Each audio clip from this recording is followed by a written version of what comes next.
Hello, good morning, class.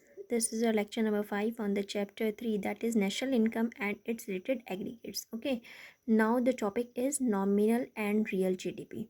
So, in the previous lecture, we have studied about aggregates related to national income. Now, we are starting nominal GDP. What is nominal GDP? It refers to GDP at current prices. जो GDP होती है हमारी gross domestic product current prices पे होता है उसको हम nominal GDP बोलते हैं. So nominal GDP is equal to Q into P. What is the formula of nominal GDP? Q into P. What is Q here? Q is quantity of final goods and services produced during an accounting year and P is prices prevailing during the accounting year. ठीक है. So what is nominal GDP? It is the market value of the final goods and services produced within the domestic territory of the country during an accounting year as estimated using the current year prices. इसमें जो हम price लेते हैं वो current year prices लेते हैं. Current year prices मतलब जो प्राइसेस होते हैं जो हमारे एस्टिमेशन के ड्यूरेशन में रहते हैं. ठीक है ना, estimation during the year of estimation. ठीक है. So nominal GDP is equal to Q into P. Now what is real GDP? Real GDP क्या होता है? It refers to GDP at constant prices. देखो दोनों में डिफरेंस क्या होता है. नॉमिनल में करंट प्राइसेस, इसमें constant prices. It is the market value of final goods and services produced within the domestic territory of a country during an accounting year as estimated using the base year prices. इसमें जो हम prices लेते हैं वो base year prices लेते हैं और उसमें कौन से लेते थे? करंट ईयर प्राइसेस लेते थे. ठीक है. सो बेस ईयर क्या होता है? Base year is the year of comparison. जिस ईयर से हम कंपेयर करते हैं उसको हम बेस ईयर बोलते हैं. It is the year when macro variables, ये वो ईयर होता है जब जो मैक्रो वेरिएबल्स होते हैं जैसे प्रोडक्शन है, जनरल प्राइस लेवल है, are believe to be within their normal range. ये मान के चलते हैं कि वो अपनी नॉर्मल रेंज में रहेंगे, मतलब इंक्रीज और डिक्रीज नहीं होंगे, जो नॉर्मल रेंज है उसके विद इन रहेंगे. ठीक है. सो रियल GDP का फॉर्मूला भी सेम होता है, Q इंटू P. देखो P के ऊपर मैंने स्टार बना रखा है, दैट इज Q तो सेम है कि quantity of final goods and services produce during an accounting year, लेकिन P क्या हो गया? Prices prevailing during the base year. ठीक है.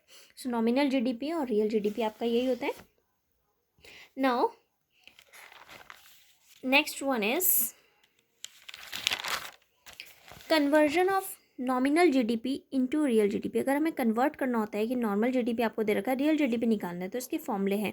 Real GDP at constant prices is equal to GDP at current prices upon price index into 100. Nominal GDP is equal to real GDP into price index upon 100. ठीक है. Next है, देखो इसी के base में example, find nominal GDP. अगर आपको nominal GDP निकालना है, रियल GDP गिवन है, प्राइस इंडेक्स गिवन है, so put formula real GDP into price index, that is 240 into 120 upon 100. If you cut them then answer is 288. ठीक है. Now GDP deflator एक छोटा सा टॉपिक है. इसमें GDP डिफ्लेटर क्या होता है? It refers to the ratio between GDP at current prices and GDP at constant prices. जो GDP हमारा करंट प्राइसेस है, GDP एट कांस्टेंट प्राइसेस है, दोनों का जो रेशियो होता है उसको हम GDP डिफ्लेटर बोलते हैं. तो फॉर्मूला क्या होता है? GDP at current prices upon GDP at constant prices into 100. ये क्या शो करता है? ये शो करता है कि हमारा जितना भी GDP होता है, change in GDP due to change in price level, कि भाई GDP में कितना चेंज हुआ, हमारा प्राइस लेवल इंक्रीज या डिक्रीज हुआ तो GDP में क्या चेंज आया. ठीक है. It is the same as price index. ये सेम होता है प्राइस इंडेक्स के. अगर आपको GDP डिफ्लेटर बोलते हैं या प्राइस इंडेक्स बोलते हैं, दे बोथ आर सेम. कई बार ऐसे दिया रहता है कि फाइंड GDP डिफ्लेटर, तो यानी कि आपको क्या फाइंड करना है उसमें? Price index. ठीक है. एग्जाम्पल देखो, रियल GDP दे रखा है 600, नॉमिनल GDP दे रखा है. आपको पूछा है GDP डिफ्लेटर निकालो, दैट इज प्राइस इंडेक्स. आपको फॉर्मूला पता है कि GDP डिफ्लेटर का फॉर्मूला क्या है? Nominal GDP upon real GDP into 100. ठीक है. देखो कैसे, जो हमने पहले वाला फॉर्मूला किया था, इसमें देखो क्या था, जो हमने पहले वाला फॉर्मूला किया, nominal GDP is equal to real GDP into price index upon 100. अब आपको निकालना क्या है? अगर हमें प्राइस इंडेक्स निकालना है तो क्या होगा? ये इसके अपॉन में जाएगा और इंटू 100 क्रॉस मल्टीप्लाई, तो फॉर्मूला अपने आप बन गया nominal GDP upon real GDP into 100. So answer will be 110. ठीक है. तो यानी कि हमारा इसमें क्या शो हुआ है कि इंक्रीज हुआ है जनरल प्राइस लेवल 10% से. आपको पता है कि टोटल 100% हुआ है, होता है, तो इसमें 110 आया, तो दैट इज इंक्रीज कितना हुआ? 10 का. 100 से 110 दैट इज 10. ठीक है. तो यही इसमें लास्ट टॉपिक था आपका कि नॉमिनल GDP और GDP रियल GDP क्या होता है. इसके बाद नेक्स्ट टॉपिक में हम लोग पढ़ेंगे GDP एंड वेलफेयर. ठीक है. उसके बाद हमारा ये चैप्टर फिनिश हो जाएगा. उसके बाद you have to make a project So I will explain in the next lecture about it. ठीक है, so you have to do home assignment on this.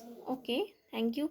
And on this lecture you have to do some numerical questions I have given in your home assignment. Okay, thank you, have a nice day.